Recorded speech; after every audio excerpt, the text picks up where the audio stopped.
Can I roll to check if this is going to be a cool episode? Hold on, let me check the book. Do you know what page that's on? No. There's no page. It's the roll of cool.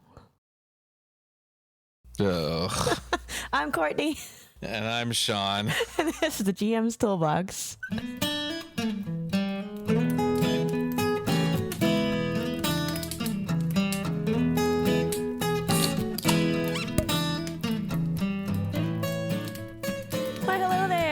Welcome back to yet another episode of a GM's Toolbox. I'm Courtney She-They. And I'm Sean. They, them. We're going to chat about the rule of cool today versus rules as written or rules as intended as well. I think this is another heavy-hitting topic that you see a lot in various DM advice subreddits and all that stuff. So I thought it'd be kind of cool to do an episode on it. First and foremost, let's put some definitions to these. What is rules as written? Rules as written is just that. They're the rules as they are written and published in the official published documentation and resources from, in Dungeons and Dragons case, Wizards of the Coast, in other games case, from their respective companies. But the rules as they are written down in the book, plus any errata that gets put out, but that's rules as written. Yeah, and you're gonna be a little bit better about explaining all these things. So I think you're gonna be doing a lot more talking in this part of our talking points. Sean. Horrible. Now, rules as intended. I don't really know the definition to this. As my brain says that I do. You know what I mean? You know, we're like, I think I know what this means, but I feel like because you're the one that added it to the talking points, what is rules as intended? Rules as intended are when the designers of these games are putting together these rules, playtesting these rules, and then inscribing them into the holy texts, they have certain things that they intend to happen when they're writing these rules, what they meant when they were writing them down. Now, because rules that are written on a page are not being explained directly by the creators, there is some room for interpretation, which we'll talk about later in this episode as well. And sometimes that creates a bit of conflict. And at that point in time, people can these days reach out to the designers and actually find out what those designers, like on Twitter. Mm-hmm. You can @ WOTC staff and you can get answers from Chris Perkins or Jeremy Crawford, or which is delightful. I mean, that makes me happy, and I hope that when we become, one of the lead creators in our TTRPG world, that we get added at and ask questions about our content. I mean, you can @ me anytime, assuming you can. Well, you can @ the Arcanery. That sounds sexual. Hey. Slide into my DMs, everybody. You can @ me anytime. Except you can't, because my Twitter is a secret. But you can @ the Arcanery, and then eventually I'll answer. Yeah, one of us. Anyway, so rules as intended are what those designers meant by those rules, which now we have the opportunity to find out. But because there can be a question, because there can be some room for interpretation in the rules as they're written down, it is sometimes accepted by players at tables and DMs and GMs to ask creators what they meant, and then when they get an answer, that's referred to as rules as intended. So again, specifically for Dungeons and Dragons, which is where this seems to come up the most, I think basically because of the way the rules of D&D are structured as opposed to a lot of other games. They're a lot more specific in many cases. So there is the sage advice column, which basically just is Jeremy Crawford talking about a bunch of different rules as they are intended. Yeah. And a lot of the times it's just a collection of different tweets that people have tweeted at Jeremy Crawford, Mike Merles, Chris Perkins, et cetera, asking questions about how the rules work. And then usually Jeremy responding with what the intention behind the rule was, which is basically just a clarification of the rule as written. It doesn't change the rule as written, although it can change depending on how some people interpreted the raw rule in the first place. Yeah, that's solid. And that makes sense now that you say it out loud. My brain was like you when you it's the rules as intended. Like, perfect explanation. Now, can I tell you what I think rule of cool is? Oh, please do. I've done so much talking. I think rule of cool, at least in my opinion, is the bending but not breaking of rules as written and rules as intended, in a quote unquote cool way. Yeah, that's pretty cool. I'll allow it. It's not like, can I add an extra D8 of damage because of this cool reason? Yeah, maybe. It depends.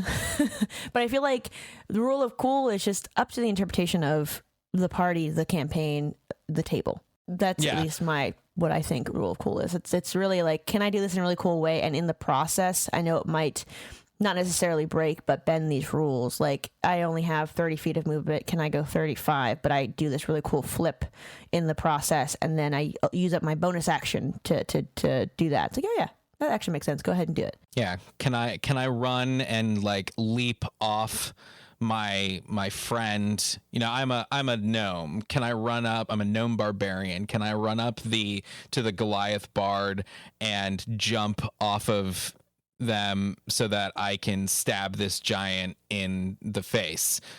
Yeah, sure. That's cool. I mean, you can get your extra 5 feet of movement from that. That's dope. Yeah. Why the That's hell not? Cool. Yeah. Yeah. That's rule of cool. Yeah. And all three of these tend to be talked about a lot, just because I think that there are some rules lawyers out there that don't want to play with rule of cool because the rules are out there for a reason. They're written for a reason to balance the game. But if you listen to any of our content, any of our podcasts, you know that we both fudge things all the time. And even if your player wants to do... We are so fudgy. We are chocolate. Fudge. I really love fudge. I do. Yeah. I can only have like one piece before I'm done. Oh, absolutely. But it's so rich. But like that one piece is great. It's so. Anyways, let's just like go into smell-o-vision or something. If your player wants to do something cool, I mean, for the most part, it's not necessarily going to break the game. I think the thing that is important to understand with the rule of cool is that you are the DM, you're the GM, so you are going to be drawing that line. And if you let something go in one instance and then don't in another, and the player is like, but you let me do it last time, you can have a reason for it.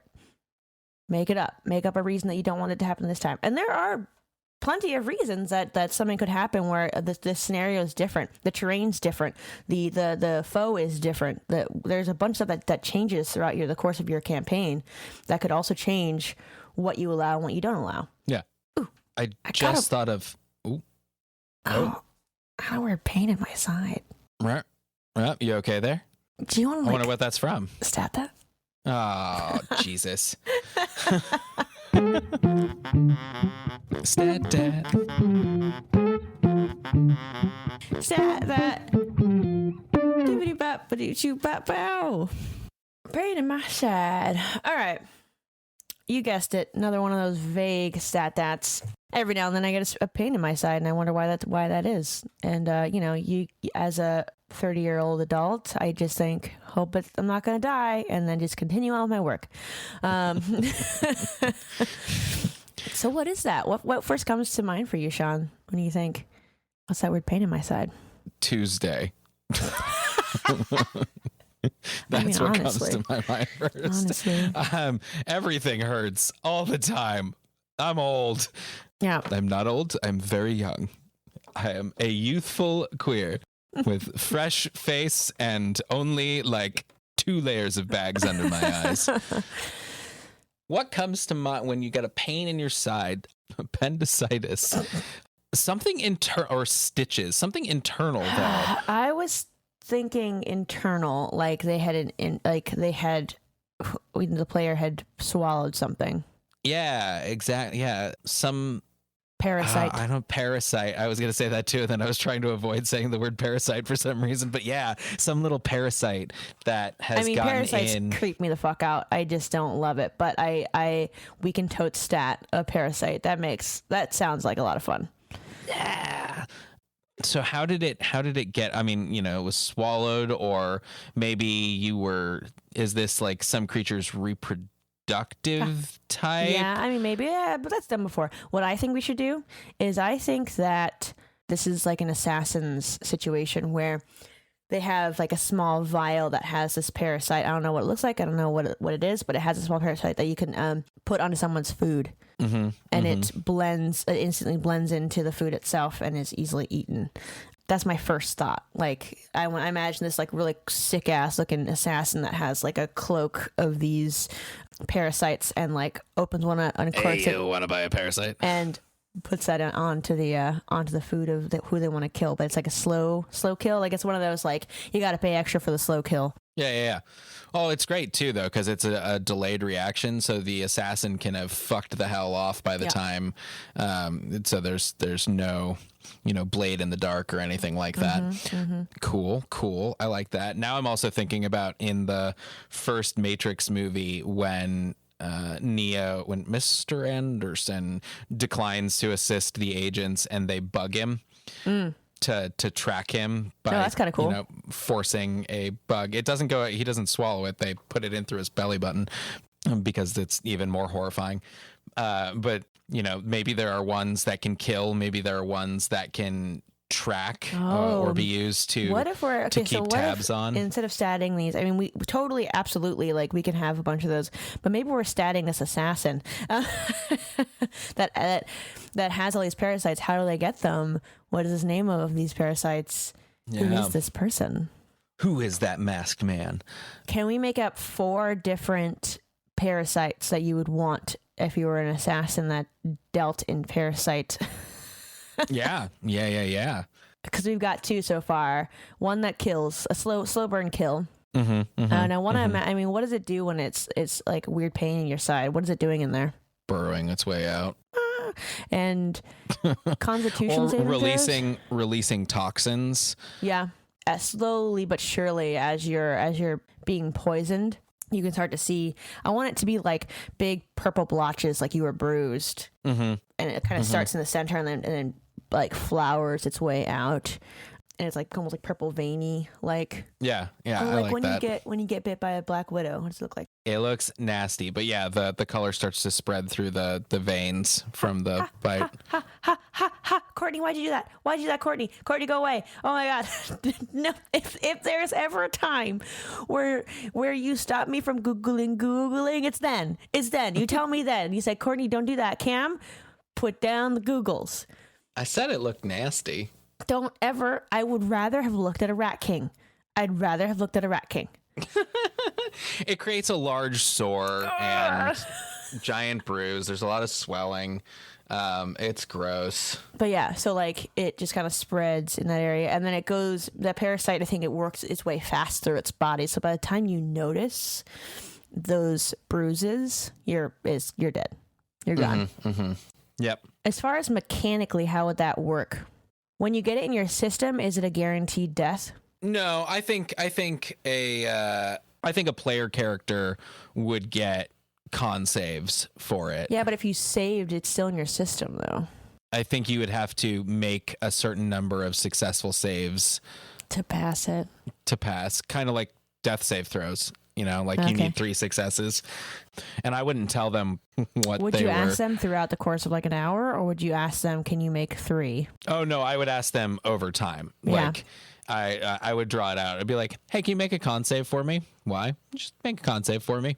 And then if they, fail that one, the first sign will start to appear. Yeah. And then if they fail another one, it starts to, so like it starts out as this sort of bruise with, tenderness and some sharp pain. Tinge of pain, yeah. Yeah. And then that bruise starts to spread and starts to like, become a blood infection. And then the third fail save is death. I want to imagine that at that point in time when they open up, like, because I feel like I don't think that it should be burrowing its way out. I think it's just eating its way through the body and poisoning it. So that if like there's like a quote unquote autopsy of the body, it's just like soup on the inside. Oh, gross. Yeah. I love that. That's fucking cool. And the bug one is just a bug one. So I feel like, is there any sort of save for that? If it's going in, it's a parasite, so it's going inside the body. But if you're eating it, then there would be no. I don't think there would be a save for that one.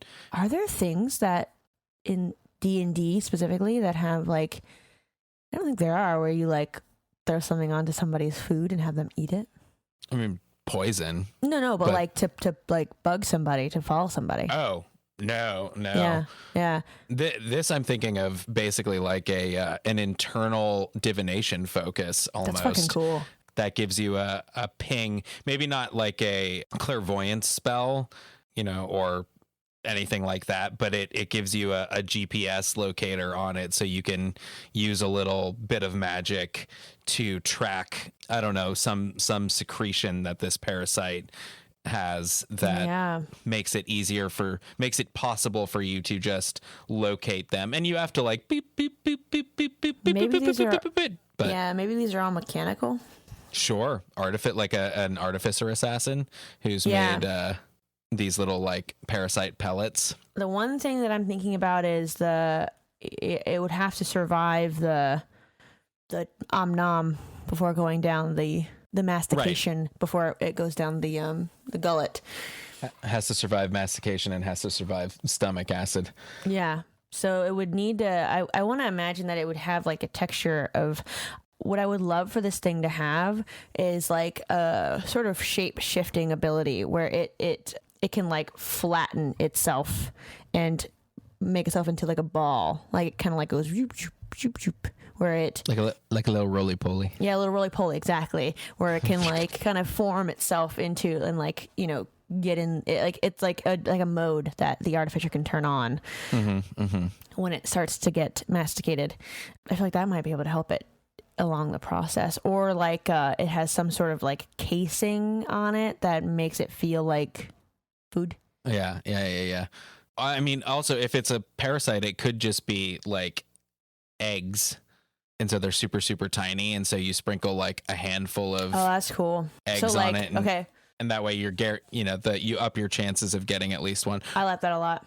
I love the idea of eggs, and I want to imagine that they then crack inside like the stomach acid. Like the stomach acid actually helps it crack open. Oh, that hatches them. Yeah. Oh, that's fun. Yeah, right. So then so we've got 2. We'll think about 2 other ones. I think that 4 is kind of solid.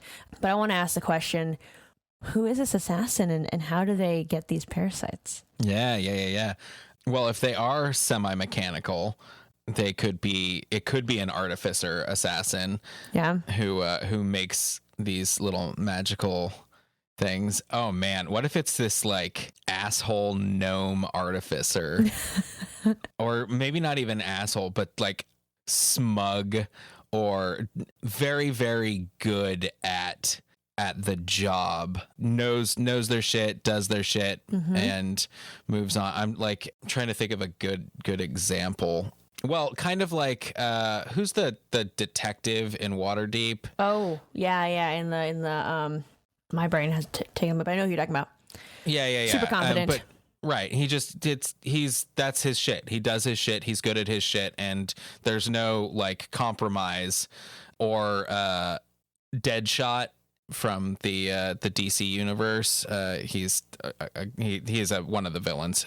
He's an assassin, and he's good at what he does, and there's no like fucking around or whatever, and it's not mean, and he's not taking advantage. I mean, well, he is taking advantage of people, he's killing people, but like it's pure confidence and knowledge of skill. Or John Wick is the same way. It's just like, I'm just good at this. I'm just good at this. I love that a lot. I'm just good at this. So like if it's like half mechanical, half like real, I want to imagine that then it's like this gnome artificer is, I don't know, I want to imagine that he has like I'm now placing gender, but my brain wants to imagine that it has like this underground, I want to say layer, but like lab, where it has a bunch of rock formed pools that have a bunch of different fish in it that he takes the eggs from and then places them the mechanical aspect of it on there. So what if it's not a gnome? What if it's like an illithid? Oh, Okay, that's cool. Because that's underground cool. pools and stuff. It's an illithid, but it's one that's broken away from the brain and is sort of like a rogue illithid. And in that case, it's got to have some nice disguise self magic and some solid disguise property. Although could also just wear a mask, but for the like, you know, sneaking in places and just subtly, you know, like, oh yes, I'm a waiter and here's your, you know, Parmesan cheese. Yeah.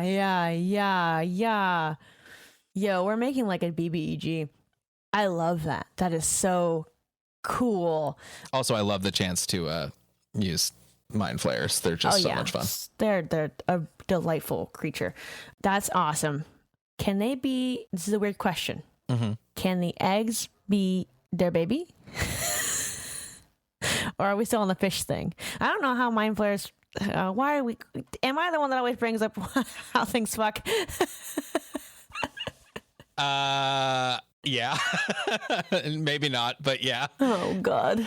Mind flayers do hatch eggs that hatch into tadpoles that they then drop into other creatures to literally eat their brain, and that's how they become bipedal. So, what if along that process they then, because they're an artificer, right? They take those eggs and make these small eggs, these mechanical parasites. Sure.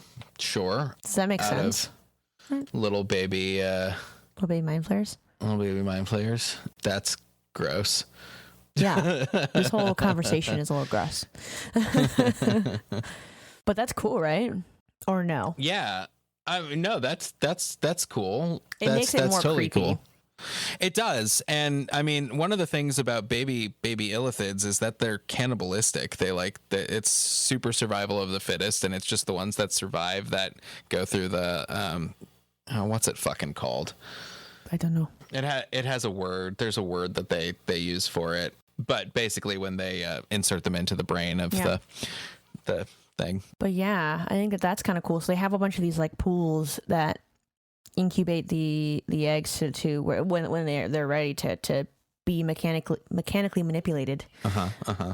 Well, in that case, maybe it's not a rogue illithid. Maybe it is still part of, and like it's doing this in service of an elder brain. Yeah. And so the elder brain would be the BBJ.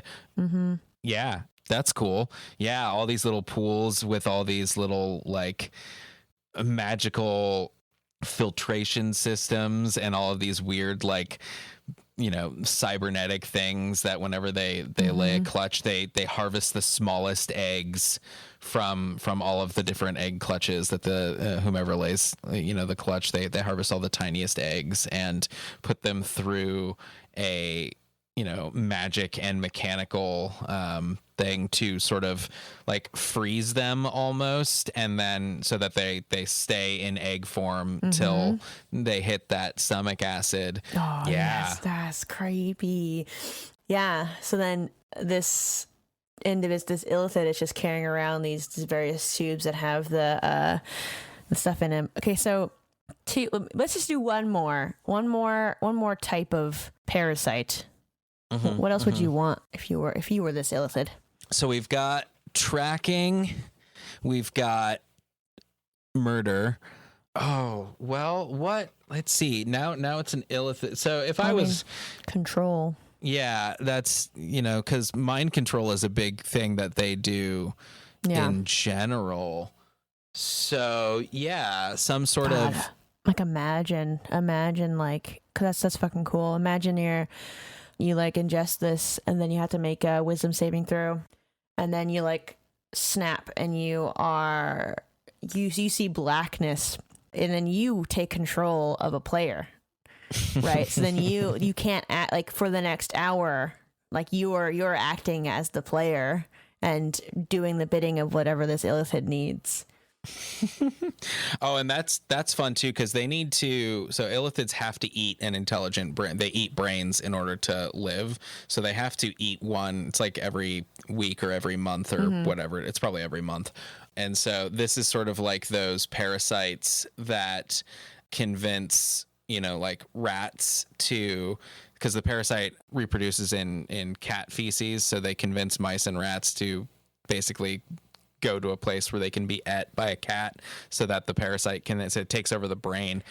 So this is taking over an intelligent humanoid, so that it would go.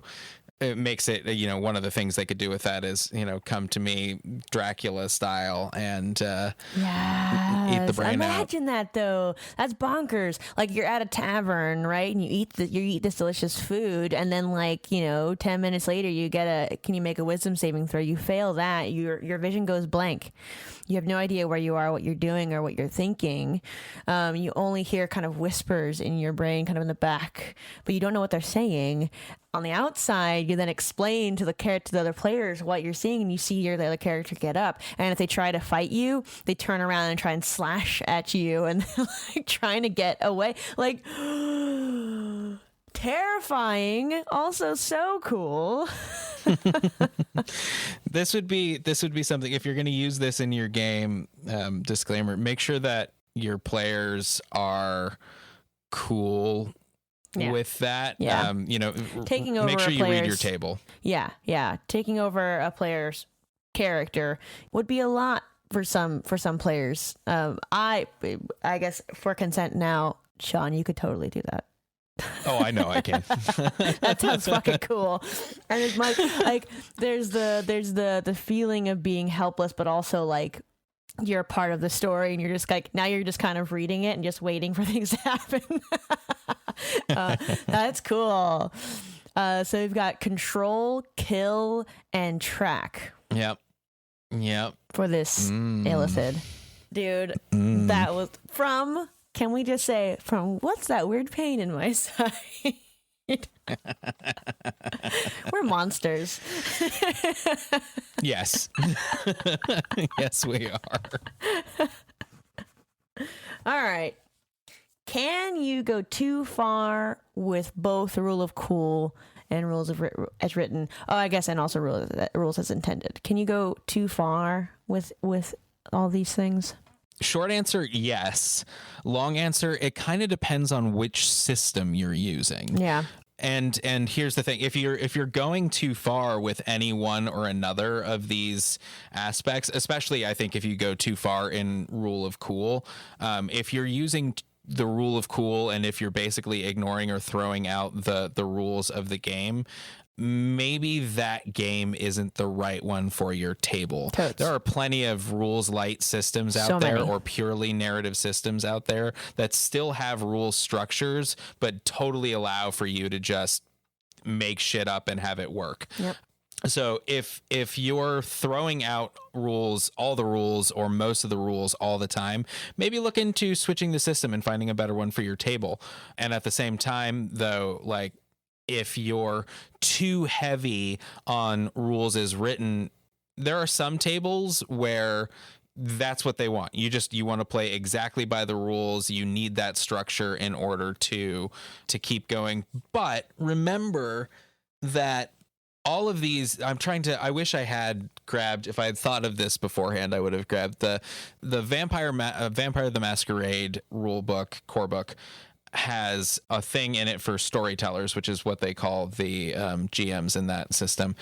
That's basically, these rules are guidelines, and that the most important thing is that you guys are having fun. D&D says similar things around, but it's more like the DM is the arbitrator, so blah blah blah blah blah blah blah. Yeah. But the most important thing is that a rule, whether it is as written, as intended, or rule of cool, should never get in the way of you having fun. And if you find that these rules are getting in the way of you having fun, then maybe loosen them up a little bit, maybe interpret them in a different way, or again, maybe just find a different system. That's a really great point, because I think that there are a handful of rules lawyers out there, and that's both player and GM, that, want to follow the rules as written, as intended, and will not stray from that. And for some tables, it just doesn't work that way. It feels like it stifles the creativity. It makes it less fun. And in that case, either you need to find a new GM, you need to find a different player, or you just chat about it. Figure out what you want out of the game, what you want out of it. And if that is a rule of cool and the GM or the player can't nix that or can't use it, then that is not necessarily about the rules. It's more about the table that you're at. And you need to find a different table that allows you to be more creative and different. There's also ways of using the rules as written, as intended, while you're being cool, if that makes sense. You can be cool and ask for an acrobatics check. Oh, yeah. And that's kind of the rules. It's kind of the stretch of the rules. The rules is written, you know? Yeah. Rules is intended? Not necessarily, but rules is written, sure. Like, ask for an acrobatics check. But no rule set, no book that you have, no matter what the system is, none of them can account for every situation. Absolutely not. It's it's not possible.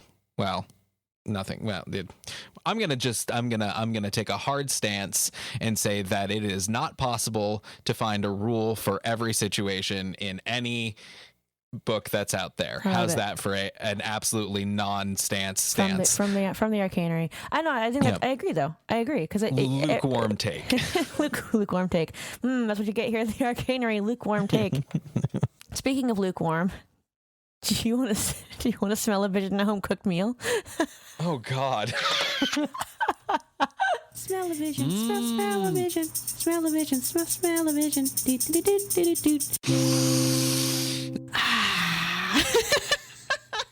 I was eating lunch when I made our talking points. So here we are.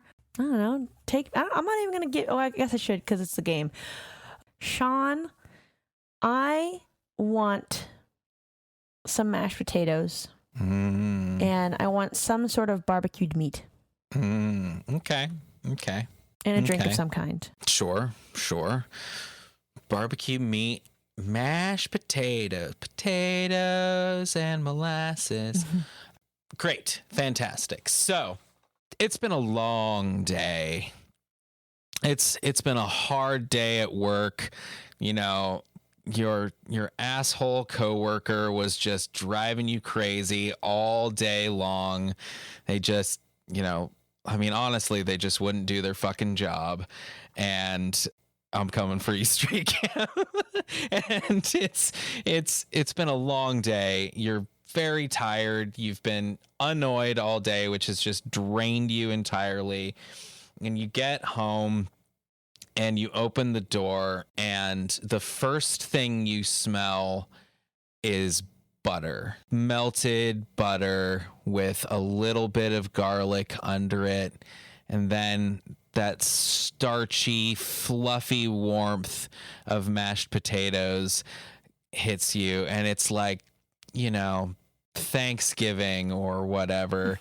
And then you walk a little further and there's a tang, a sweetness. It's brown sugar and some habanero and some hickory smoke. And you walk forward and there's just this lovely, gorgeous charred brisket. And it's sitting next to a bowl of steaming, buttery, garlicky mashed potatoes, this warm mashed potato, this sizzling brisket with this hickory smoke and brown sugar tang. And then you walk a little further and you smell this absolutely fantastic fresh squeezed orange juice. And as you look forward, it's sparkling a little, and it's like a virgin mimosa almost, with sparkling water and fresh squeezed orange juice with just a little bit of lemon in there as well.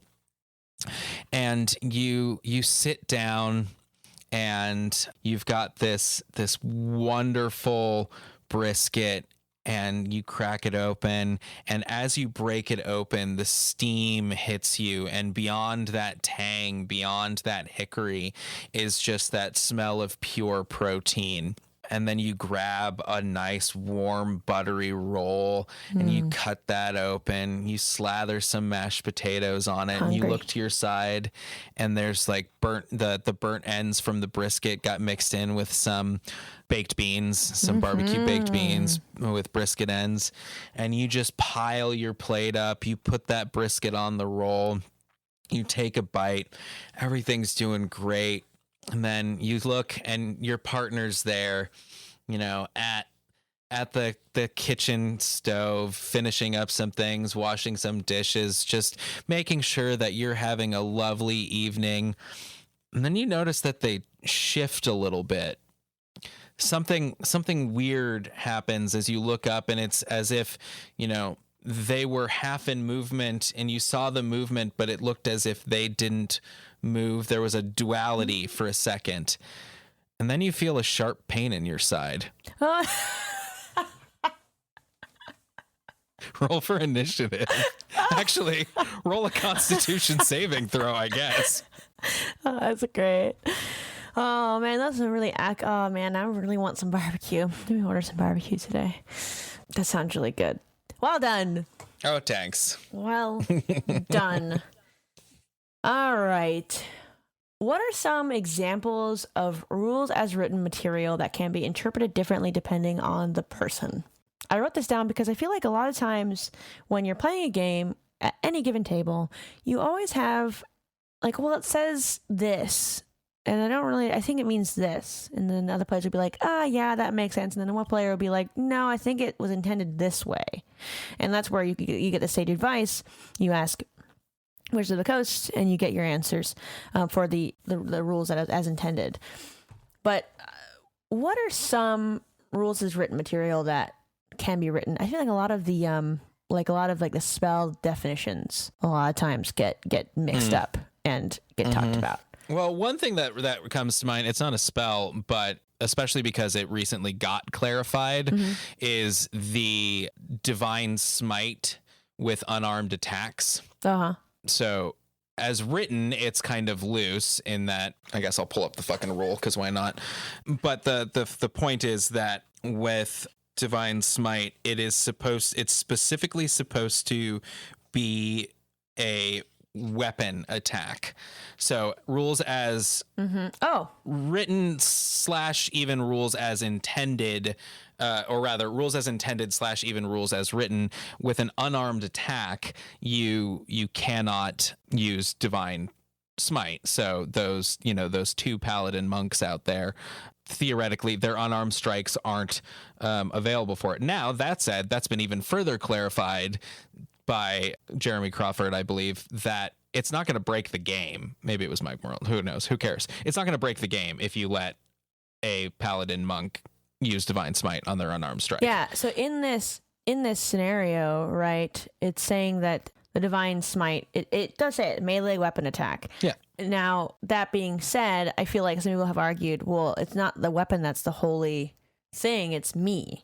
So wouldn't my fists be that? Well, where it really, I mean, that's absolutely true. But where it really comes in crazy is like when a monk gets to a high enough level and then their fists are magical weapons.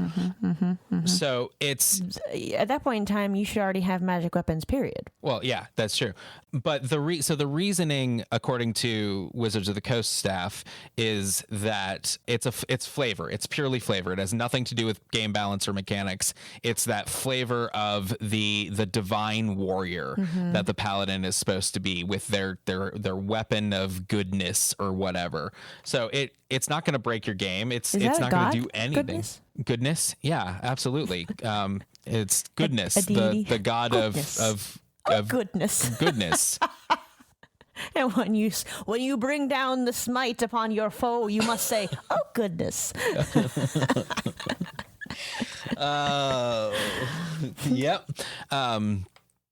But yeah, so that's a rule that can be, especially at later levels, can be argued, if not interpreted, it can be argued, and then as intended, it doesn't work with melee weapons. But again, it's intended, but it's your table, and it's not going to break the game. But rule of cool, let them punch with some smite. Yeah, I mean, if you have a paladin monk,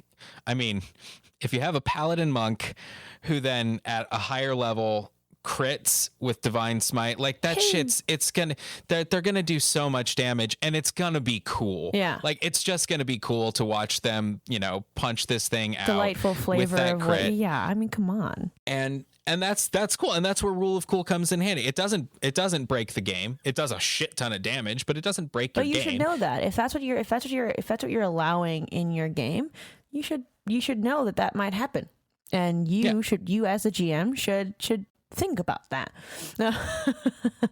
But I mean, that's what you signed up for. Yeah, that's what you signed up for, and I think that's a really great example, Sean. I think that covered the raw, the intended, and then the rule of cool, all in one neat little package.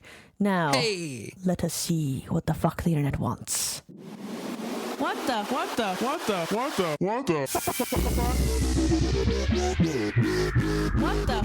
does the internet want?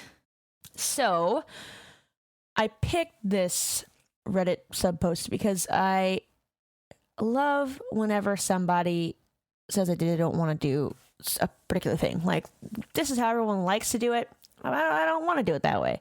And so the title of it being against rule of cool in most instances. And the post says, I know I'm probably the closest to the rules lawyer in a 5e game and coming from PF. I get why. What's PF? Pathfinder. Oh, makes sense.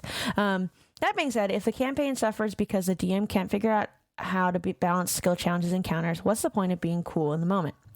You could allow a player to power a game and cheese the campaign, but to what end for the other players? So am I a jerk for thinking a DM shouldn't just cave to players and say no more? ? And no, you're not a jerk. Yeah.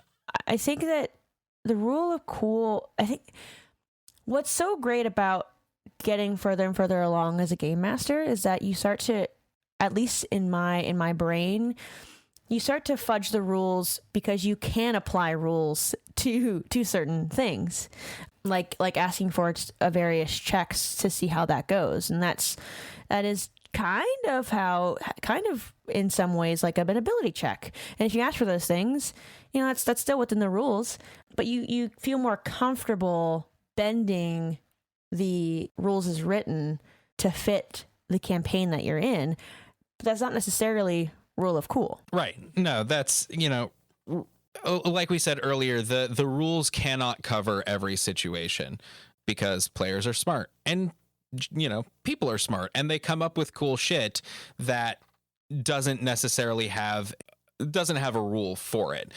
But letting them do that doesn't mean that honestly doesn't even necessarily mean it's rule of cool. It's just finding a rule to do it. If someone's like, if I, cut my hands, can I give this person a boost up? There's no rule for that, but it's kind of the help action. So it's kind of an assist. So in D&D, that would be, okay, sure, I'll give them advantage on, I guess, an acrobatics check to try and, use that leap to catch the thing.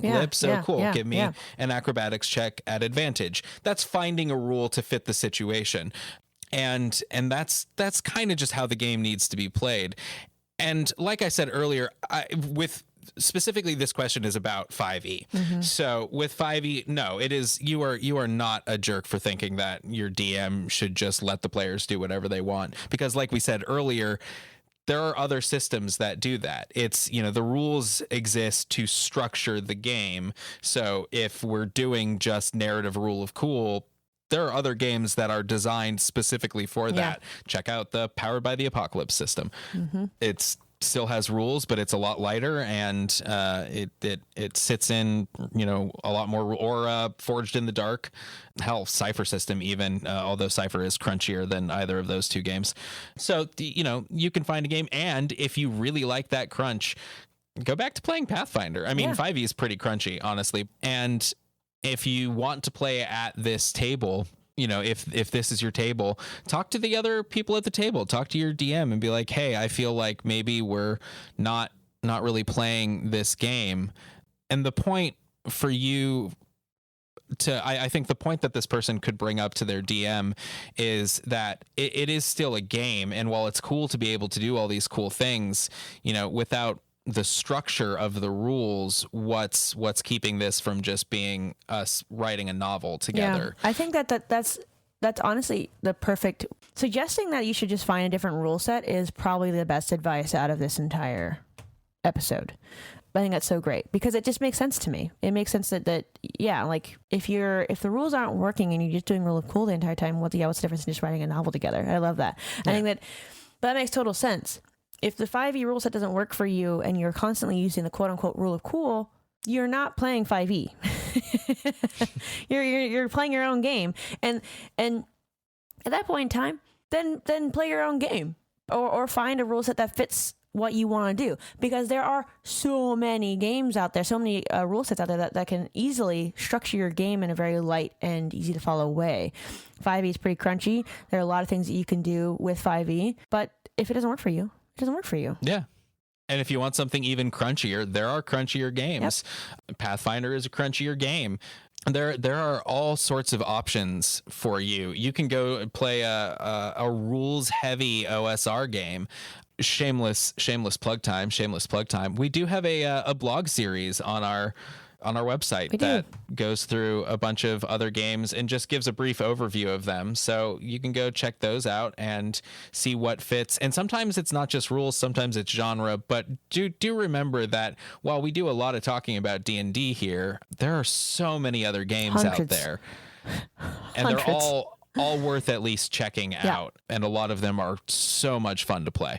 So check them out. Find something that fits better. If this is a problem at your table, either as a player or as a GM, and you think it's a table-wide problem, then talk to your table. Find out if maybe, checking out another game system would suit you guys better, because it really might. And if the rest of your table is really cool with how it's going, but it's not working for you, then maybe you need to find another table. Yeah. Or if you still want to keep hanging out with those people, maybe offer to run a campaign or run a one shot or something, so that better fits you can get back to exactly. Absolutely. Awesome. Well, Sean, why don't you wrap us up? Sure. Wrapping us up. Today we talked about rules as written, which are the officially published texts in any of the holy conscripts that you can purchase from your friendly local game store, whether that be the Player's Handbook for Wizards of the Coast, the core rulebook for Call of Cthulhu or Cypher System, whatever officially published material, what the words on the page are, those are the rules as written. Rules as intended are the meaning behind those rules, the intention of the designers as they were inscribing them, remembering that when they are writing these rules down, they are bound by the constraints of text and what they think it means when they're putting it down, which can sometimes be confusing or open to interpretation. And when it is, there's always the designer's intention behind it. And in this glorious age of the internet, you can reach out to those designers and find out what their intended rules are. And then the rule of cool is when something is cool, but doesn't 100% fit within the rules. Something that just sounds awesome, but there isn't exactly a rule for, or would require the rule to be bent or maybe even kind of broken, but you allow it anyway because it just sounds so awesome. I came up with a really great example of that just now, which is in the season finale of season 1 of Fantasy High. Allie Beardsley's character is unconscious but stable, and they asked Brendan if they could roll another check, and if they got a nat 20, could they come up with 1 HP? And that's against the rules. That's if you're unconscious but stable, you can't. You're down until someone heals you or an hour passes or whatever. But it was the end. It was the season finale, and Brennan was like, "Yeah, sure, why not?" Allie rolled it, and they rolled a fucking nat 20, and cool. It was fucking awesome. And that's rule of cool. And that's rule of cool. So right there, that's rules as written, rules as intended, and rule of cool. And it's important to strike a balance between all three of those things, between your interpretation, the intended interpretation, and what's cool. So, when you're running a game, when you're at a table, find the right balance for your table. And then if you can't find the right balance within those rules for that game, look into finding another system. There are a ton of systems. You can check out our blog for some brief descriptions of some, and stay tuned because we're going to be doing some system reviews on this or another podcast. Either there will be some audio version of us playing and reviewing non D&D systems, indie systems, and stuff like that. So stay tuned for that. And if you want to get really on top of that, you can follow us on all of the socials to get, immediate news when that type of shit comes out. We're at The Arcanery everywhere, or thearcanery.com, and check out our Patreon, where all of that news will go before anything else. So sign up to hang out with us in Discord, and you'll find out when all of this shit goes live and what's coming up next. Yeah. And that's it for this episode of a Game Master's Toolbox. If you've found this helpful, please leave us a rating on Apple Podcasts, Stitcher, or wherever you get your podcast listening on. Also, check out our website at thearcanery.com, where you can pick up a free 25 NPC PDF. And if you leave us a review, you may be turned into an NPC for our future content creations. We're also on YouTube, where you can listen to us there at The Arcanery. Thank you so much for listening. Bye. Bye.